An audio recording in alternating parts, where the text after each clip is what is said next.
वालेकुम। मेरा नाम कमर अनुसा है। मेरा मियाँ बहुत हो गया, 4 साल हो गए ने। ते मैं बेवा, मैं बच्चे लैके कल्ली रहनी हाँ। एक मेरी बेटी है, 2 मेरे बेटे ने। ਇਹਦਾ ਨਾਂ ਹੈ ਹਮਾਦ ਤੇ ਇਹਦੀ ਅੱਖ ਨੂੰ ਮਸਲਾ ਬਣਿਆ। ਇਹਦੀ ਅੱਖ 'ਚ ਜਿਹੜਾ ਕੈਂਸਰ ਬਣ ਗਿਆ ਸੀ, ਜਿਹਦੇ ਵਜ੍ਹਾ ਤੋਂ ਇਹਦੀ ਅੱਖ ਜ਼ਾਇਆ ਕਰਾਈ ਸੀ। ਬੜਾ ਖਤਰਨਾਕ ਰਸੌਲੀ ਬਣ ਗਈ ਸੀ। ਇਹਦੀ ਅੱਖ ਬੰਦ ਹੋ ਗਈ, ਇਹਦੇ 'ਚ ਕੋਈ ਨਜ਼ਰ ਨਹੀਂ ਆਉਂਦਾ, ਨਾ ਕੁਝ ਕਰਨੇ ਜੋਗਾ। ਬੇਟਾ ਜਿਹੜਾ ਮੋਟਰਸਾਈਕਲਾਂ ਦਾ ਵੱਡਾ ਜਿਹੜਾ ਨਾ ਇਸ ਤੋਂ ਉਹ ਕਰਦਾ ਹੋਵੇ, ਮੋਟਰਸਾਈਕਲਾਂ ਦੀ ਉਹਨੇ ਆਖਿਆ ਜਾ ਸਿੱਖ ਲਵੇ।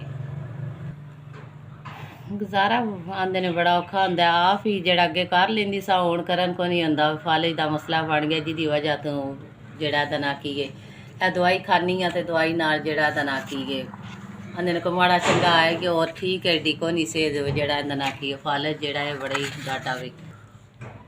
ਅੱਗੇ ਕਰ ਲੈਂਦੀ ਸਾਂ ਕੰਮ ਕਿਸੇ ਦਾ, ਤੇ ਆਂਦੇ ਲੈ ਆਉਂਦੀ ਸਾਂ। ਹੁਣ ਉਹ ਵੀ ਗੱਲ ਕੋਈ ਨਹੀਂ, ਆਪ ਹੀ ਇੰਨੀ ਬਿਮਾਰ ਰਹਿੰਦੀ ਹਾਂ। ਤੇ 2 3 4 5 5000 ਤੁਹਾਡਾ ਭੇਜਿਆ 5000 ਮਿਲ ਗਿਆ ਵੇ। ਮਿਹਰਬਾਨੀ ਤੁਹਾਡੀ ਚੌਖੀ ਚੌਖੀ। ਅੱਲਾ ਤੁਹਾਨੂੰ ਸਿਹਤ ਦੇ, ਅੱਲਾ ਤੰਦਰੁਸਤੀ ਦੇ, ਅੱਲਾ ਤੁਹਾਨੂੰ ਆਂਦੇ ਨੇ ਇੰਨਾ ਦੇ ਜਿਹੜਾ ਤੁਸੀਂ ਆਂਦੇ ਨੇ ਵੀ ਅੱਲਾ ਤੁਹਾਨੂੰ ਚੋਖਾ ਚੋਖਾ ਦੇ। ਤੇ ਮਿਹਰਬਾਨੀ ਤੁਹਾਡੀ। ਆਂਦੇ ਨੇ ਮਾੜਾ ਬੰਦਾ ਦੁਆ ਹੀ ਕਰਦਾ ਤੇ ਦੁਆ ਹੀ ਦਿੰਦਾ।